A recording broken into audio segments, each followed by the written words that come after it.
मेरे प्रिय आत्मा, एक छोटी सी कहानी से मैं अपनी चर्चा शुरू करना चाहूं।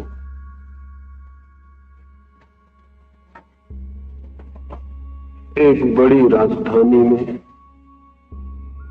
राजमहल के द्वार पर बड़ी भीड़ लगी हुई थी। भीड़ सुबह से लगनी शुरू हुई थी और बढ़ती ही जा रही थी। जो भी आदमी आया था वो ठहर गया था और वापस नहीं लौटा था। मैं भी भटकते हुए उस राजधानी में पहुंच गया था और मैं भी उस भीड़ में खड़ा हो गया। कुछ बड़ी अजीब घटना उस दिन घट गई थी, इसलिए सारे नगर से लोग उसी महल की तरफ भागे हुए आ रहे थे। ऐसी तो कोई बड़ी अजीब बात न थी। सुबह ही एक भिखारी ने आके उस द्वार पर भिक्षा मांगी थी और रोज ही सुबह द्वार पर भिखारी भिक्षा मांगते हैं। अभी वैसी दुनिया तो नहीं आ पाई जब भिखारी नहीं होंगे, इसलिए कोई बहुत अजीब बात न थी। लेकिन भिखारी ने न केवल भिक्षा मांगी, अपना भिक्षा पात्र राजा के सामने फैलाया, बल्कि उसने एक शर्त भी रखी। भिखारी कोई शर्त रखे ये आश्चर्य की बात, देने वाला शर्त रखे ये तो ठीक है, लेकिन लेने वाला भी शर्त रखे ये जरूर आश्चर्य की बात। और शर्त भी बड़ी अनूठी थी। देखने में तो बहुत सरल बात मालूम पड़ी थी और राजा उस शर्त के लिए राजी हो गया था, लेकिन पूरा करना बहुत कठिन हो रहा था। उस भिखारी ने कहा था, मैं एक ही शर्त पर भिक्षा लूंगा और वो शर्त यह है कि मेरा भिक्षा पात्र पूरा भर दिया जाए, मैं अधूरा पात्र लेकर नहीं लौटूंगा। राजा के अहंकार को हंसी आ गई थी और राजा ने कहा था, तुम पागल हो, शायद तुम्हें पता नहीं तुम किसके द्वार पर भिक्षा मांग रहे हो। अगर तुम खुद अधूरा पात्र लेकर लौटना चाहते तो भी मैं तुम्हें अधूरा पात्र भरा हुआ लौटने न देता।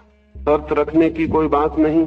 और उसने अपने वजीरों को कहा, अब अन्न से भरना इसका पात्र ठीक न होगा, स्वर्ण मुद्राओं से भर दो। उस भिखारी ने फिर कहा, एक बार सोच लें, क्योंकि और राजा भी मुसीबत में पड़ चुके। ये शर्त मैंने पहली बार नहीं रखी और द्वारों पर भी रखी है और आज तक कोई भी द्वार मेरे पात्र को पूरा नहीं भर सका। राजा हंस पड़ा। बात पर ध्यान देने की उसने जरूरत न समझी और वजीर को कहा कि जाओ स्वर्ण असरफियों से पात्र भर दो। वजीर स्वर्ण असरफियां लाया, उसने वे पात्र में डाली। छोटा सा पात्र था, लेकिन बड़ी अद्भुत घटना घटी। पात्र में गिरते ही वे असरफियां न मालूम कहां विलीन हो गई। पात्र खाली का खाली रह गया और तब भीड़ उस द्वार पर बढ़ने लगी थी। मैं भी उस भीड़ में जाके खड़ा हो गया था। दोपहर हो गई। भिक्षु का छोटा सा पात्र सम्राट की बहुत बड़ी तिजोरियां न भर सकी। सांझ होने लगी। सम्राट की तिजोरियां खाली हो गईं, लेकिन भिक्षु का पात्र नहीं भरा। और तब जो सम्राट किसी से भी कभी हारा न था, वो उस भिखारी से हार गया, उसके पैरों पर गिर पड़ा और उसने क्षमा मांगी कि भूल हो गई है मुझसे, मैं क्षमा चाहता हूं। और आज मुझे एक बड़े सत्य का दर्शन हो गया कि सम्राट की संपत्ति भी भिक्षु की भूख को नहीं भर सकती। मुझे माफ कर दो, मैं तुम्हारा पात्र पूरा न भर सकूंगा। भीड़ छट गई। राजा हार चुका था। लोग अनेक तरह की बातें करते हुए अपने घर चले गए और वो भिखारी भी अपने रास्ते पर हो गया। लेकिन इतने आसानी से मैं उस भिखारी को न छोड़ सका और उसके पीछे हो गया। रात गांव के बाहर मैंने उसे पकड़ लिया और उससे पूछा, क्या रहस्य इस भिक्षा के पात्र का जो भर नहीं सका। वो भिखारी हंसने लगा और उसने कहा, गांव गांव में गया हूं और न मालूम कितने द्वार पर कितने अहंकार पराजित हो गए, लेकिन तुम पहले आदमी हो जो मेरे पीछे आए हो और भिक्षा कर इस पात्र का रहस्य पूछते हो। मैं इस आदमी की तलाश में था कि कोई मुझसे पूछे, उसी के लिए मैं गांव गांव घूम रहा हूं, लेकिन कोई ये पूछता ही नहीं। इस भिक्षा के पात्र में कोई भी रहस्य नहीं है और भिक्षा का पात्र उसने मेरे हाथ में दे दिया और उसने कहा मैं एक मरघट से निकलता था और एक आदमी की खोपड़ी मुझे पड़ी मिल गई, उससे ही मैंने इस पात्र को बना लिया। और जैसा कि सभी जानते हैं, आदमी का मन कभी भरता नहीं, इसलिए ये पात्र भी भरता नहीं। इस कहानी से इसलिए मैं अपनी बात शुरू करना चाहता हूं कि जीवन में सबसे बड़े रहस्यों में से समझने की जो बात है वो यही है, मनुष्य का मन जैसा है वो कभी भी भरने में समर्थ नहीं। मनुष्य की पीड़ा और चिंता और दुख और विषाद इसी तथ्य से पैदा होते हैं। हम उस मन को भरने की कोशिश में हैं जो भरने में स्वभावतः असमर्थ है। लेकिन इस तथ्य का उद्घाटन मुश्किल से ही कोई कर पाता है, और जो इस तथ्य का उद्घाटन कर लेता है उसके जीवन में एक क्रांति घटित हो जाती है। लेकिन सामान्यतः मुश्किल से ही शायद हमारी दृष्टि में ये बात दिखाई पड़नी शुरू होती है। हम मन को भरने की कोशिश करते हैं अनेक दिशाओं में, धन से और यश से और पद से, महत्वाकांक्षाओं के न मालूम किन किन मार्गों पर चलकर हम उसे भरने की कोशिश करते हैं। और इस बात को भली भांति देखते हुए भी शायद हम अंधे बने रहते हैं कि आज तक कोई भी अपने मन को भर नहीं सका।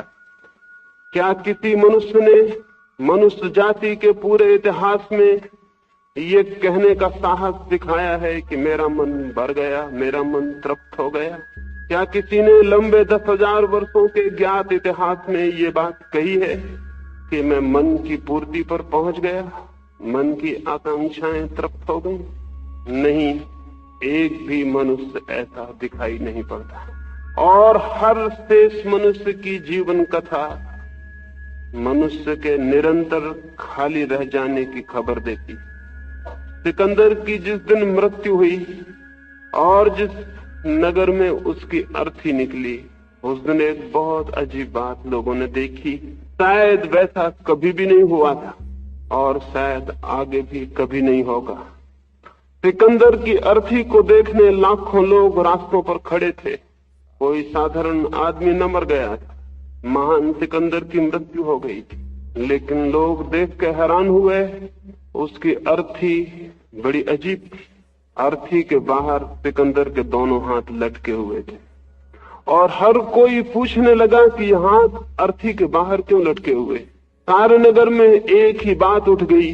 सांझ होते होते पता चला सिकंदर ने मरने के पहले कहा था, मेरे हाथ अर्थी के बाहर लटके रहने देना ताकि हर आदमी देख ले मैं भी खाली हाथ जा रहा हूं। मेरे हाथ भी भरे हुए नहीं, मेरी दौड़, मेरी विजय यात्राएं सब असफल हो गई, हाथ मेरे खाली। किसके हाथ भरे हुए कब गए? ये बात दूसरी है कि हम हाथों को अर्थियों के भीतर छिपा देते हैं ताकि कोई देख न ले कि ये हाथ खाली जा रहे। लेकिन अर्थियों के भीतर छिपाएं या न छिपाएं, हर आदमी की जीवन कथा निरंतर खाली बने रहने की कथा है। ये मन का पात्र भरता नहीं है। ऐसा नहीं है कि धन से नहीं भरता, ऐसा नहीं है कि यश से नहीं भरता, धर्म से भी नहीं भरता, त्याग से भी नहीं भरता। भरना उसका स्वभाव नहीं है। मोक्ष से भी नहीं भरता, परमात्मा से भी नहीं भरता। भरना उसका स्वभाव नहीं है। कुछ लोग धन से भरने से ऊब जाते हैं, लेकिन भरने से नहीं ऊब पाते। धन से भरने से ऊब जाते हैं तो सोचते हैं धर्म से भर ले। यश और कीर्ति से ऊब जाते हैं और पाते हैं कि उससे मन नहीं भरता, तो सोचते हैं त्याग और तपश्चर्या से भर ले। लेकिन मन अगर भरने में समर्थ होता तो धन से भी भर जाता और धर्म से भी भर जाता। मन भरने में ही असमर्थ है। मन स्वभावतः भरने में असमर्थ है। कोई बात है जिसकी वजह से मन नहीं भर सकता, किसी भी चीज से नहीं। और जब तक इस तथ्य को कोई साक्षात नहीं करता है, इस समग्र सत्य को कि मन को भरना ही असंभव है, तब तक किसी मनुष्य के जीवन में कोई क्रांति फलित नहीं हो सकती। तब तक कोई मनुष्य आनंद को उपलब्ध नहीं हो सकता। तब तक कोई मनुष्य धार्मिक नहीं हो सकता। धार्मिक मनुष्य की शुरुआत इस बात से नहीं होती कि धन से छोड़ के हम त्याग से मन को भरने लगे। धन और त्याग दोनों की भाषा एक ही है। धन की भाषा है और धन मिले तो शायद मन भर जाए, उतना मिल जाता है तो पता चलता है मन नहीं भरा। और धन मिले तो शायद मन भर जाए, उतना भी मिल जाता है तो मन नहीं भरता। त्याग की भाषा भी और की ही भाषा है। इतना छोड़ देते हैं तो मन नहीं भरता, और छोड़ दें तो शायद मन भर जाए। और छोड़ देते हैं फिर पता चलता है, और छोड़ दें तो शायद मन भर जाए। पकड़ने और छोड़ने का सवाल नहीं, और की भाषा समान है और भरने की आकांक्षा समान है। अगर मन स्वभावतः भरने में असमर्थ है तो शायद किसी रास्ते से उसे नहीं भरा जा सकेगा। और इसलिए मन के साथ मन के भराव के लिए की गई सारी बातें व्यर्थ हो जाती हैं, सारे निदान और सारी चिकित्सा व्यर्थ हो जाती है। और मनुष्य की जो गहरी चिंता है, जो तनाव है, जो दुख, उसके ऊपर मनुष्य नहीं उठ पाता है। अब तक हमने जो भी उपाय खोजे हैं वो असमर्थ हो गए, असफल हो गए। शायद हमने मूल बात नहीं पूछी और इसलिए सारी गड़बड़ हो गई।